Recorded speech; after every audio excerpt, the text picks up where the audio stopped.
Ya, assalamualaikum warahmatullahi wabarakatuh. Perkenalkan teman-teman dan Pak Arif, kami dari kelompok akan mempresentasikan hasil proposal yaitu implementasi algoritma Naive Bayes dalam analisis sentimen data Twitter untuk menentukan kekerasan pada mental.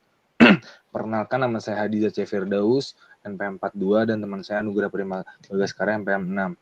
Mungkin selanjutnya akan dilanjutkan ke topik, tapi sebelumnya mungkin dari kita akan off cam karena satu dan lain hal, karena gangguan ditakutkan nanti saat presentasi terjadi lagging. Nah, mungkin akan off cam karena takutnya lag karena kurang bagus. Dipresentasikan aja. Izin share screen, Kang Diza. Ya.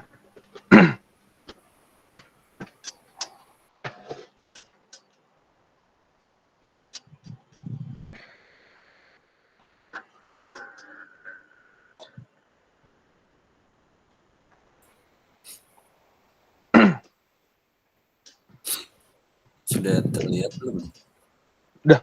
Udah masuk. Ya, mungkin seperti yang disebutkan di awal tadi, jadi topik proposal kami ini adalah implementasi algoritma Naive Bayes dalam analisis sentimen data Twitter untuk menentukan kekerasan pada mental. Next. Nah, mungkin untuk yang kita bahas itu, yang pertama itu ada pendahuluan, di mana pendahuluan itu ada latar belakang, rumusan masalah, dan maksud dan tujuan. Kemudian ada tinjauan pustaka dan metode penelitian. Lanjut. Yang pertama pendahuluan.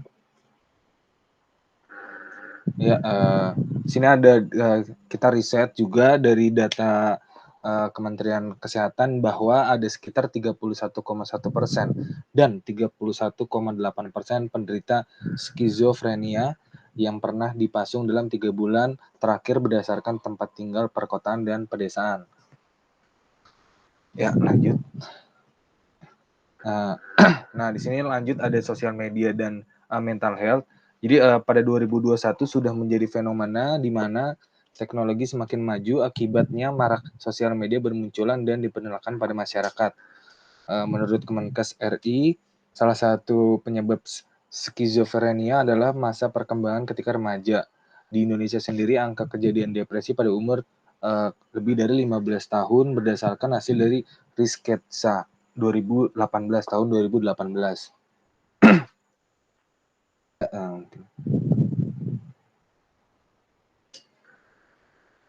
Untuk rumusan masalah dari kami sendiri, yang pertama itu bagaimana implementasi Naive Bayes dalam identifikasi permasalahan kekerasan pada media sosial. Yang kedua ada bagaimana efektivitas Naive Bayes dalam identifikasi permasalahan kekerasan pada mental di media sosial. Jadi memang tentang media sosial. Ya, lanjut, mungkin karena kan zaman sekarang udah maju, jadi sosial media udah jadi tempat informasi yang sangat-sangat efektif lah untuk digunakan. Selanjutnya ada maksud dan tujuan.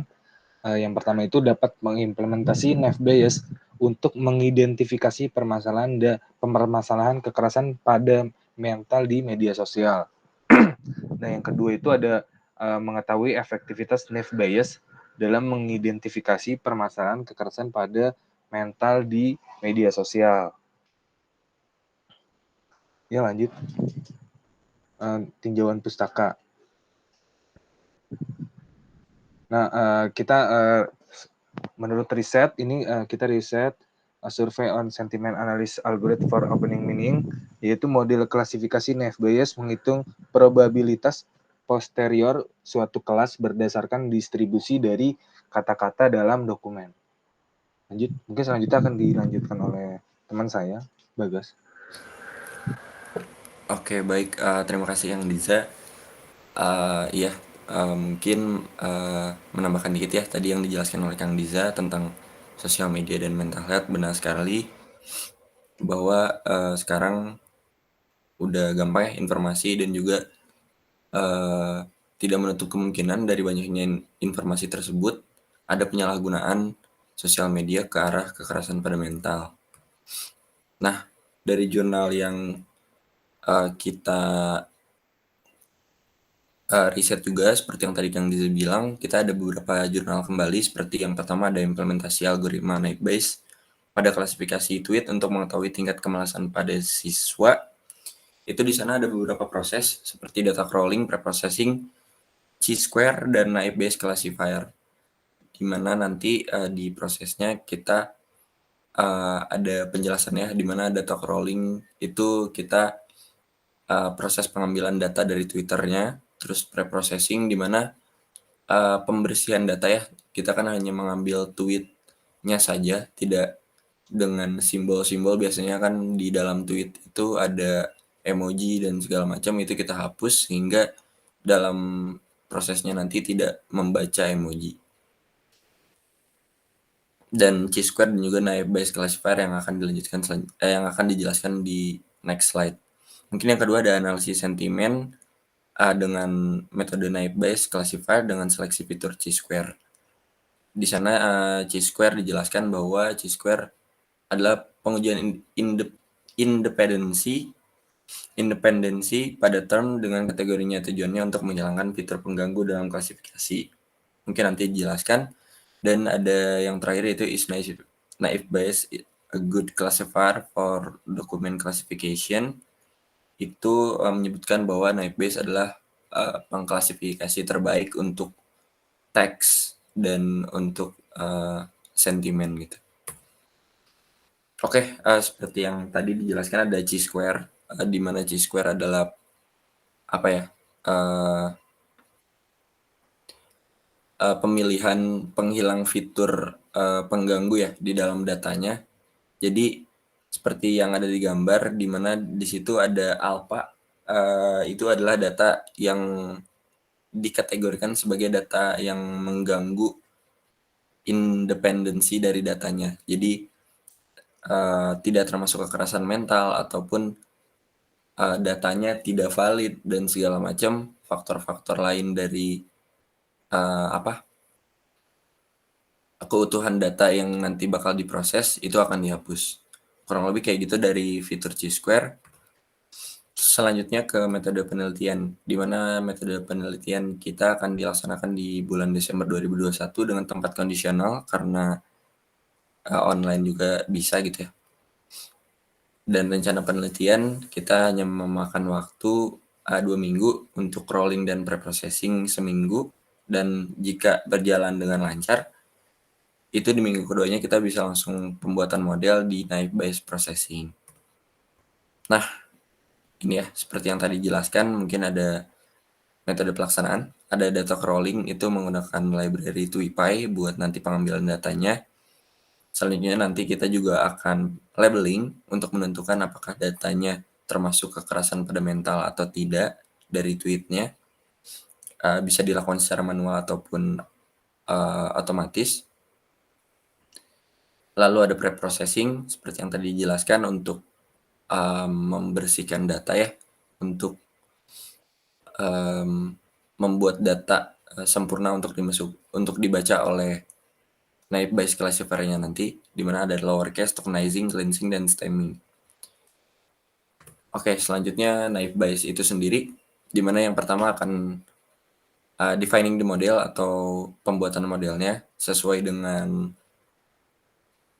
rumusnya mungkin ya, atau teoremanya, di mana seperti yang dijelaskan di bawah itu kemungkinan-kemungkinan yang terjadi.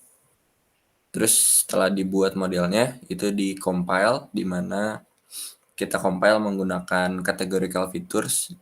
Di dalam Naive Bayes sendiri ada beberapa fitur ya, dan kita menggunakan yang categorical karena sesuai dengan kebutuhan datanya, kita kan mau mengkategorikan mana yang masuk kekerasan pada mental atau tidak gitu.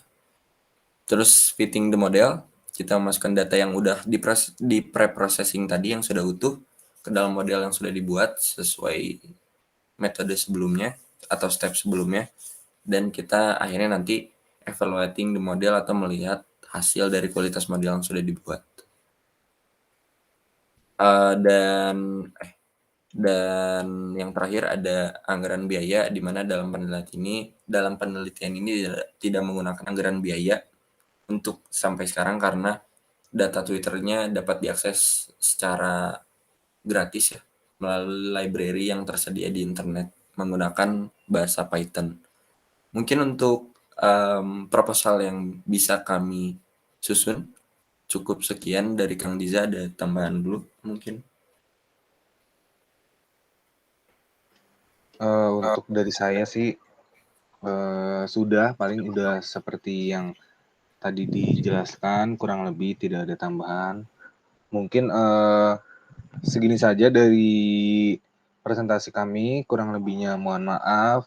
Jika ada kekurangan atau apapun, mohon dimaafkan. Terlebih karena belum bisa on cam karena ada jaringan gangguan yang ditakutkan nge-lag, jadi kurang lebih mohon maaf. Wassalamualaikum warahmatullahi wabarakatuh. Waalaikumsalam warahmatullahi wabarakatuh. Izin stop record.